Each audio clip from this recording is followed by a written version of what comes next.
Hi you guys, in this video we're going to be looking at relations and functions. So in our first example it says, represent the relations shown in the coordinate plane as a set of ordered pairs. So we look down here and they gave us these points.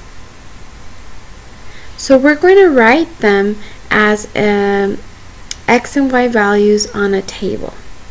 Okay, so on our table, I'm going to list all my x's next to all my y's.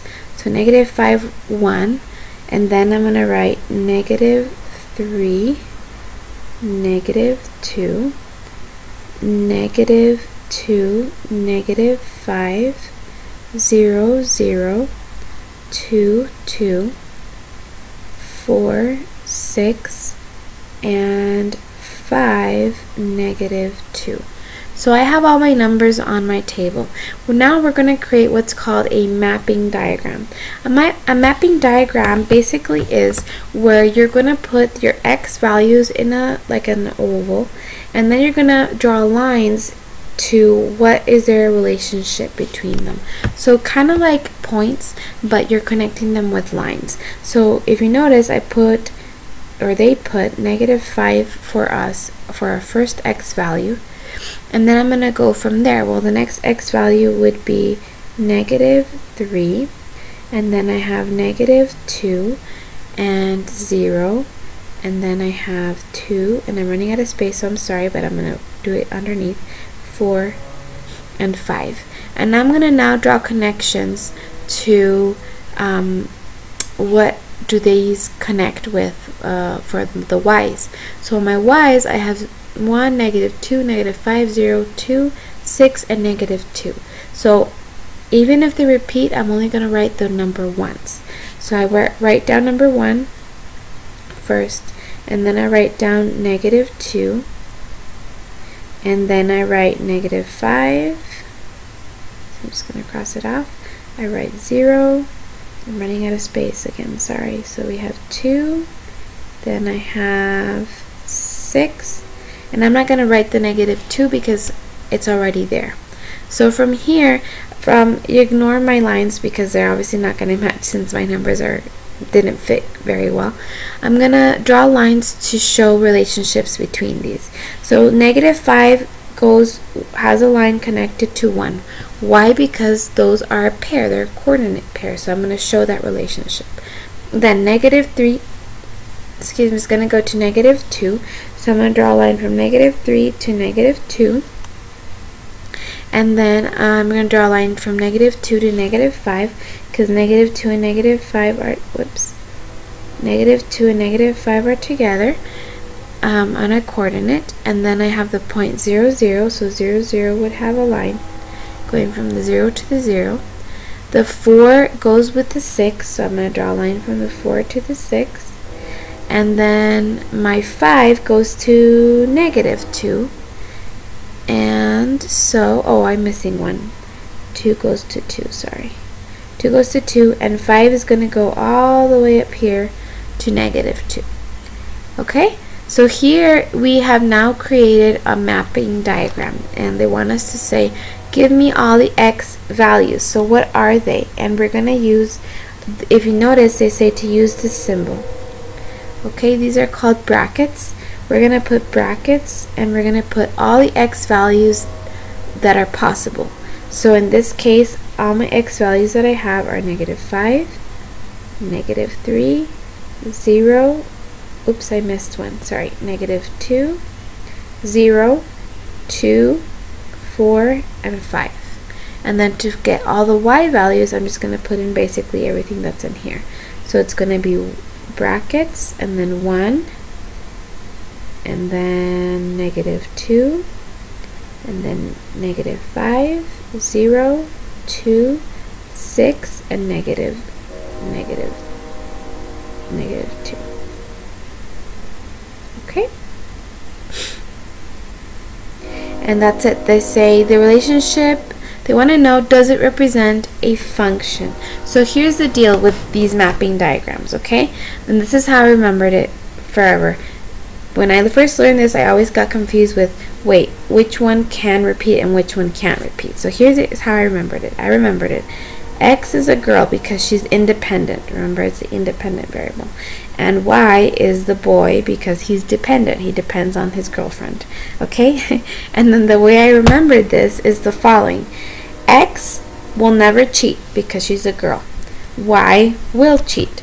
And by that, a Y can have more than one X, but an X will never be paired up with another Y. So the same X, so for example 3,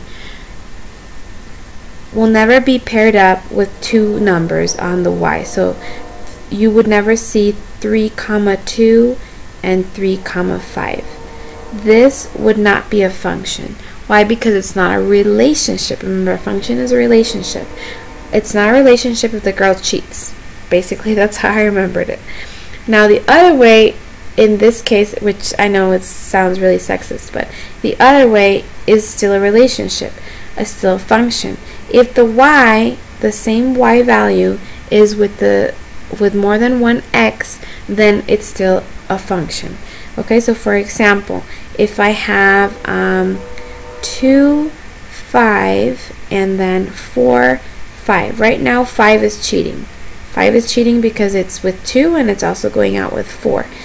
But it's still a function. We still consider this a function. Why? Because Y in terms of what is possible when to be called a function, this can happen. Y can have 2 X's basically.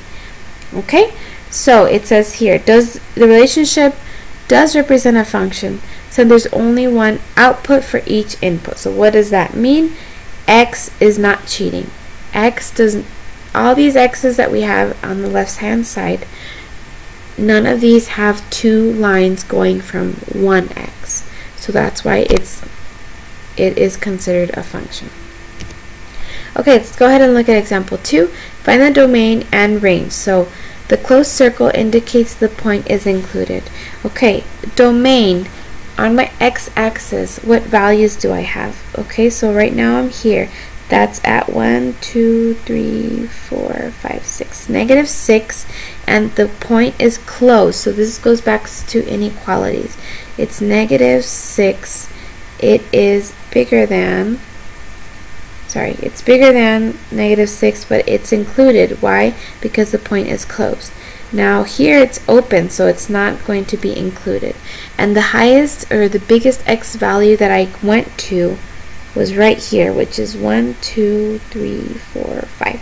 The highest x value was 5. This would be my domain, the x values on this graph. Now let's talk about y values. Y values are going to be from here all the way up to here. So let's see what that range is. The smallest value that I have is here, at -2, and it's an open circle. So I'm going to write -2. Y is bigger than -2 because I'm talking about the range now, which is my y values. And the highest point that I see is at 1, 2, 3, 4. Yes, at +4. So this is less than or equal to 4. Why is it equal to? Because the point is closed at the very top. So this would be my range, and over here would be my domain, which is the x values. In example 3, they want us to use the vertical line test. The vertical line test is basically, if I can get a line, a pencil, something, a ruler, cross it through the line, and it never touches 2 points at the same time, it is considered a function. So on this thing, go ahead and draw a line. If I was to draw vertical lines throughout it, there's never a point where it crosses a point on the line twice. Okay, so this is considered a function because it passes the vertical line test. Let me give you an example of something that would not. For example, something like this, which we will actually learn about later on. This is called a quadratic. This is not a function. Why? Because if I put the vertical line test at a lot of points, it's actually crossing 2 points. So I do a vertical line and I see that it has a bunch of points that it ends up crossing twice when I pass my line across. So this is not considered a function. Okay, an example for it says evaluate the function, and they gave me this equation. So the domain is 1, 2, and negative 4 is the set of, and this would be the x values, because domain is for x, and the range is the set of y values. Another way to write the equation is in function form. And again, function form just is a fancy word for an equation. It's a special kind of an equation. And we write it as f of x. So instead of writing y equals, my y is being replaced by f of x. That's how we read that. The notation f of x is equivalent to y, which is the output. You read f of x as f of x, or f is a function of x. Remember that the input is the x values, function rule, and then you get your output, which is the y values. So I'm just explaining it with this equation. What would that look like in terms of what we're discussing about here? The domain are all my x values, the ranges are my y values. The function rule is what are mathematically what are we doing with this equation. And so I actually solve all these and I get an output, which is my y. My input was the x values that I was entering in. Okay, in example 5, find the range of the function, and they're giving us the domain. So these are the x values they want us to use. So all we're going to do is we're going to plug these in. We're going to use x, negative 3, x of 0, x of 4. So for the first one, let's plug in a negative 3. The equation is 4x minus 3.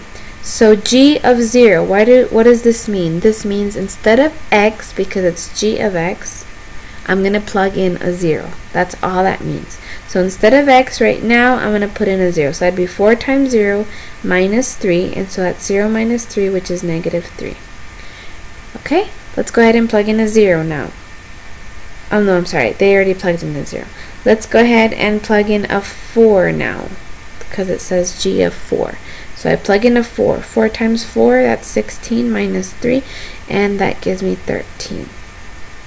Oh, they had already done the negative 3. They plug in a negative 3, so that's negative 15, and negative 13, and a positive 13. So the range in this particular problem would be negative 15, negative 3, and then positive 13.